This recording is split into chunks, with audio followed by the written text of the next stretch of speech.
26. Conhecendo uns aos outros. De manhã até à noite, vejo centenas de pessoas se entregando à prática de caluniar umas às outras. Como tiramos conclusões rápidas uns dos outros? Na verdade, nada é mais difícil do que julgar outra pessoa, pois talvez ninguém, exceto Deus, tenha o direito de julgar, porque quem mais, além de Deus, tem a paciência necessária para julgar uma pessoinha comum? Nós conhecemos uns aos outros? Mesmo aqueles que nos são próximos, será que realmente os conhecemos? Não é verdade que nem mesmo os amigos se conhecem de verdade? Mas nós queremos entender até mesmo aquele que não conhecemos e tiramos conclusões rapidamente com relação aos outros. Essa pressa é lamentável. Ouvi uma história ocorrida na Primeira Guerra Mundial. Um comandante disse aos soldados enfileirados: "Homens, 5 de vocês terão de partir numa missão muito perigosa. Aqueles que estiverem preparados para assumir esse risco voluntariamente, deem 2 passos para frente." Ele mal acabara de falar quando um soldado montado a cavalo chegou, desviando sua atenção. Ele trazia uma mensagem muito importante para o comandante. Depois de ler a mensagem, o comandante levantou os olhos para os soldados da sua unidade e ficou furioso ao ver que nenhum tinha dado 2 passos à frente. Seus olhos fulminaram os soldados e ele gritou: "Seus covardes! Vocês são os fracos! Será que não há nenhum homem de verdade entre vocês?" Ele lançou muitas outras acusações contra os soldados e ameaçou puni-los. Só então observou que não só um, mas todos os soldados tinham dado 2 passos à frente, saindo da fila. 27. Nadando com a existência. Um dia, sentei-me à beira de uma estrada. Sentado sob a ampla sombra de uma árvore, comecei a olhar para as pessoas que passavam. Ao vê-las, vários pensamentos cruzaram minha mente. Todas corriam para algum lugar. Crianças, jovens, velhos, mulheres, homens, estavam todas fugindo. Os olhos delas pareciam buscar algo e os pés avançavam ocupados com uma longa jornada. Mas para onde corriam? Qual era o propósito dessas pessoas? E no final, saberiam que tinham chegado a algum lugar? O mesmo pensamento surge em mim quando vejo vocês. Quando penso nisso, sinto uma dor profunda, porque sei que vocês não chegarão a lugar nenhum. Não chegarão porque a sua mente e seus pés estão correndo na direção contrária à existência. O segredo para chegar a algum lugar na vida é mover-se na mesma direção da existência, pois nenhum outro caminho leva a lugar algum. Nada a favor da existência. Nadando contra ela, a pessoa só se despedaça e destrói a si mesma. Qual é o medo do ser humano? Qual é a sua preocupação? Qual é a dor que ele sente? Qual é a sua morte?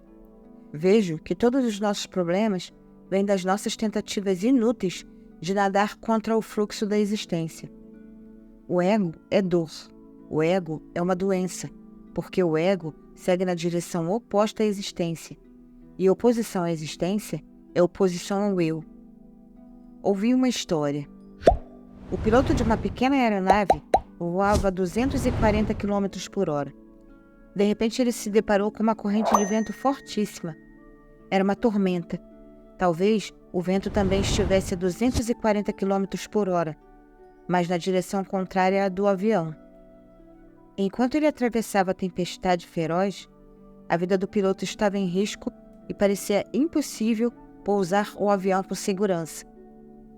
O estranho era que todas as partes da aeronave estavam funcionando normalmente e os motores faziam um barulho alto, mas ainda assim o avião não avançava nem 1 centímetro.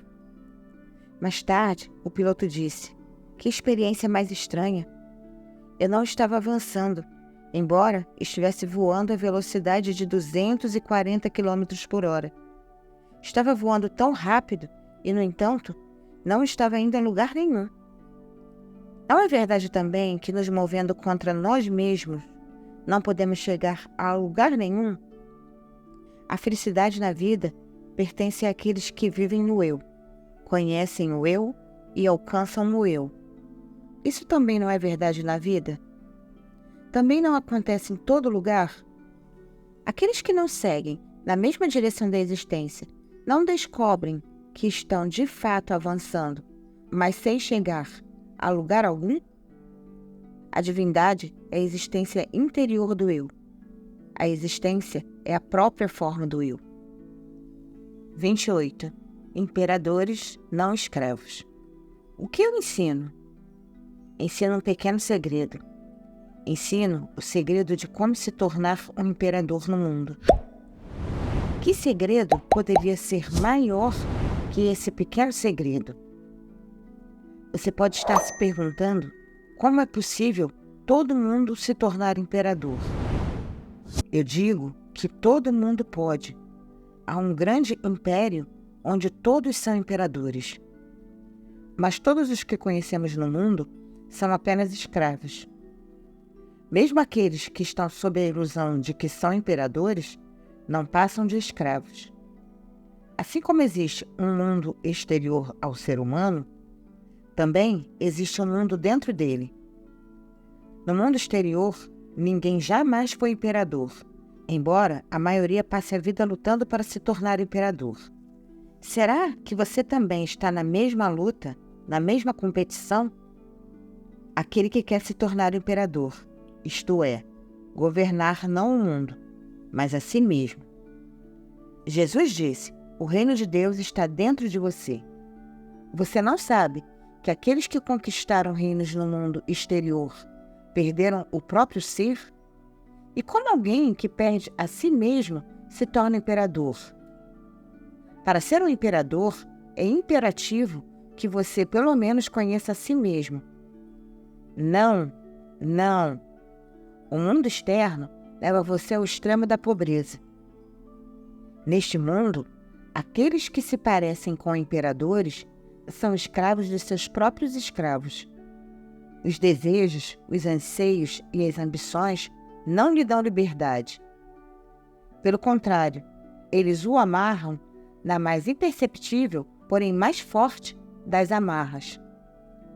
Nunca se fez, nem nunca se poderá fazer no futuro, correntes tão fortes quanto as correntes dos desejos. Na verdade, nenhum aço é tão forte. Como uma pessoa presa a essas correntes invisíveis, um dia se torna um imperador. Havia um rei, Frederico o Grande da Prússia. Uma noite, ele foi atacado por um homem idoso nos arredores da capital. A rua era estreita e a escuridão da noite envolvia tudo. Com raiva, Frederico perguntou ao velho: "Quem é você?" O velho respondeu: "Um imperador." Frederico perguntou com espanto: "Um imperador?" E então resolveu debochar do velho: "E qual é o seu reino?" O velho respondeu: "O meu próprio ser." Certamente, aqueles que governam o eu são de fato imperadores.